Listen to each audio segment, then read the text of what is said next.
Сегодня очередная группа добровольцев отправляется на Украину в зону проведения спецоперации. Добровольцы предварительно прошли обучение с лучшими инструкторами в городе Гудермес на базе Российского университета спецназа. Еженедельно из Чеченской Республики отправляется 200 добровольцев. Всем добровольцам, прибывших в Чеченскую Республику, полностью оплачивается проезд, им предоставляются комфортные условия проживания и трехразовое питание. Помимо этого, они обеспечиваются всей необходимой формой. В день отправки бойцам перечисляется либо отдается на руки сумма в размере 300 тысяч рублей. Также им перечисляется на счет каждые сутки $53 от Министерства обороны Российской Федерации. Стоит отметить, что согласно указа президента России о единовременных выплатах в размере 5 миллионов и 3 миллиона рублей лицам, командированных в ДНР и ЛНР, и их семьям в случае гибели или ранения. От всех добровольцев хочу выразить благодарность главе Чеченской Республики, герою России Рамзану Ахматовичу Кадырову за организацию и профессиональное обучение всех бойцов. Победа за нами!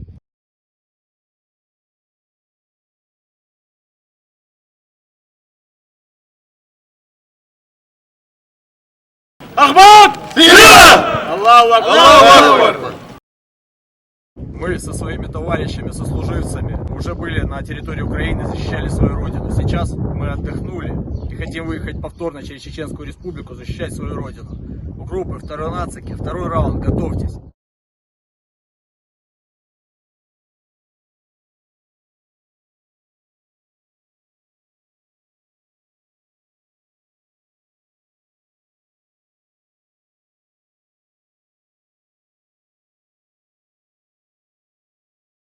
Ахмат!